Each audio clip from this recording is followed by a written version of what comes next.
Vatsim-pitahiana ho anao anio fa 7 volana Novembre 2024. Vatsim-pitahiana ho antsika anio indray dia ho raisitsika ao amin'ny Isaia fa 7 ny 20 ka hatramin'ny faraka amin'ny 30 amin'ny anaran'i Jesosy.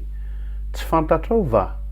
Tsy efa renao va fa Andriamanitra mandrakizay Jehova izay namorona ny faran'ny tany? Tsy mba mety ho reraka na sasatra izy, tsy takatry ny saina ny fahalalany, mampatanjaka ny reraka izy ary zay kely hery dia omeny hery be. Na dia ny tanora fanaza dia ho reraka sy ho sasatra, ary na dia ny zatovo aza dia mety ho tafitohana mafy. Fa zay miandry an'i Jehova dia mandroso hery kosa, elatra no iakarany takan'ny voromahery.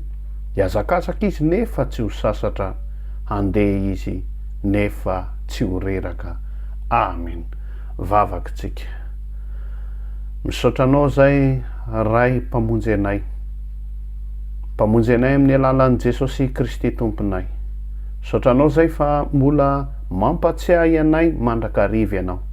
Fa zay manana an Jehova ihany no mitombo hery. Matetika zay eo anatrehan'ny fisedrana, eo anatrehan'ny zavatsarotra dia tena very hevitra ary mierikerika etsero.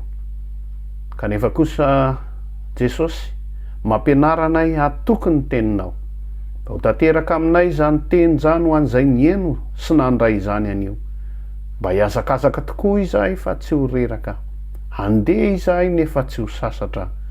Dia mba ho tahaka n'ilay voromahery izay natao fanoharana, izay mandroso hery hatrany satria niandry sy natoky an Jehova.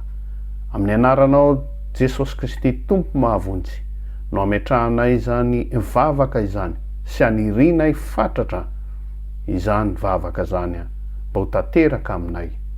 Amen.